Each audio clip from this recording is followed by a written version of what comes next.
The Matadors finished with a 16-38 overall record and a 6-18 record in conference that saw them tie for last place. The 90 people in attendance were able to last a full 6 minutes. You run the ball at the goal line, right? Oh, I'm telling Russell Wilson, if you want to win an Oscar, you're either going to run the ball or you're going to do a play action. Fools the defense. The whole world knows a run's coming. You know it's going to Marshawn. You tell him, hey, you want to go to Oscar last year, win actor? For the best play call, I guarantee you find Marshawn or someone else in the corner of the end zone. Instead of talking about Tom Brady being the best quarterback, we're talking about this Richard Sherman being the best quarterback in the league. The CSUN women's basketball team has made school history, winning the Big West Conference title for the second year in a row. That also put the Matadors into the NCAA tournament for the second time. The team, coaches, and students celebrated on campus. Moments of tension and excitement filled the room as the CSUN's women's basketball team, students, and other athletes waited anxiously for the big announcement of who the Matadors would be matched up against in the NCAA tournament. I was really nervous. I don't know why, but I was really nervous. I was tapping my foot the whole time, but I think it was excited nervous. The Matadors managed to get themselves in national competition by defeating Hawaii in the Big West tournament and winning the regional championship for the second straight year. Head coach Jason Flowers says Stanford will not be an easy opponent, but that the Matadors will leave everything on the court on game day. Obviously, we'll have to be familiar with Stanford and what they do and their personnel, and obviously they're one of the best teams historically in women's basketball, and especially on the West Coast. And so, you know, we'll go back, we'll watch film, our kids will be prepared. We'll spend the next couple of days prepping for what they do, and we'll come out and we're going to compete on Saturday. The Matadors will enter their first round match on a 9-game winning streak. The 2015 college baseball season is about 3 months away, and teams are starting to shut it down and give their players a rest.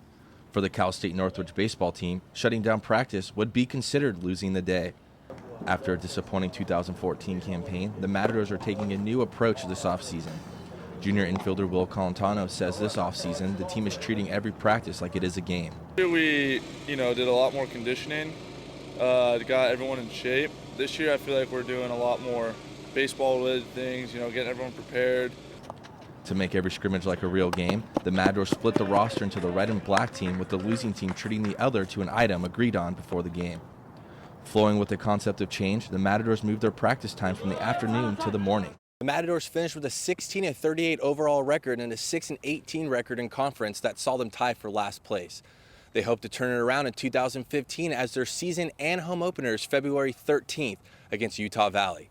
In Northridge, John Salas, Valley View News. March 7th, 9 a.m. local time could not have come any sooner for fitness fans, especially right here in Santa Clarita. To promote their message, Herbalife had their eye set on a Guinness World Record for the most participants in a HIIT, or better known as a high-intensity interval training workout, in 24 hours. Moses, who has never participated in a HIIT workout, says he will keep doing it because of the long-term benefits it gives him. I just want to get healthier and have a good, long, healthy life. There were also more than 150 locations in the U.S. to host the event, and at least one representative from the company was in attendance at each one. Perman, who is a member of the Santa Clarita community, says why she didn't go to the event in Los Angeles. What a great opportunity to put something together here for our community to join. And I know if we have enough people, Santa Clarita's name will be in the Guinness books. Guinness had representatives in attendance to make sure that all the rules, such as no more than 25 people in the square, were being followed. The 90 people in attendance were able to last a full 6 minutes, which allows them to add their names to the list of people who completed the world workout across the country. By the end of the night, the company broke the news via Twitter that they indeed broke the previous record of 15,000 people participating in a HIIT workout over 24 hours. In Santa Clarita, John Salas, Valley View News. This crab and his friends are taking their talents up north. What most people don't know, even in the Santa Clarita Valley, is they have an aquarium. Owner of the aquarium, Tony Tamorian, says he wanted to be revolutionary. I was always disappointed in the prices for some of the bigger aquariums. Quite expensive, sometimes $40. Located on Arch Street, the Newhall Aquarium provides a sea environment free of charge to all visitors. Atreyu, who just spent his first visit at the aquarium, says he had one memorable part. If your intentions are to learn about these creatures, don't worry. Tamorian says the aquarium offers a lot for those interested in marine biology or for those who just want to learn. You never know who will be slithering by the aquarium, as these visitors got a special treat. Though the aquarium is free of charge, a $2 donation is expected from every visitor, and those donations will go a long way into building the future of the aquarium. For more information on hours and how to donate, you can visit the aquarium's website at newhallaquarium.weebly.com. In Santa Clarita, John Salas, Valley View News. Let's get right to the chase. Last season, you guys tied 8th in conference. As your first year as head coach, was that what you were expecting out of the season last year? Our expectation was to work throughout the year, to show up every day and do the right thing the right way at the right time. We did that. I'm very proud of the group that we had. Now, for you as a coach, what have you done differently this year to prepare the team than last year?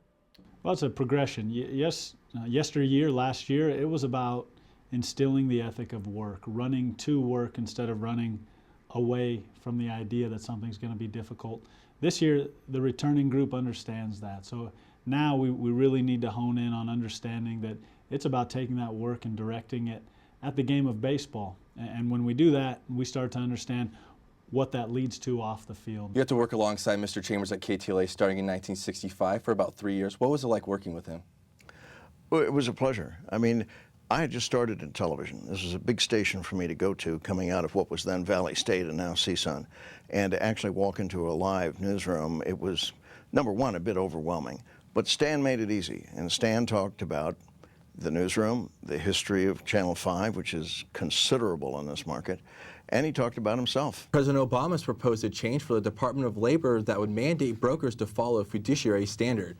The change would prioritize clients' interest over brokers' interest. Students at the University of Oklahoma have been protesting over an online video that shows students performing a racist chant. University President David Boren said the school has zero tolerance for racism.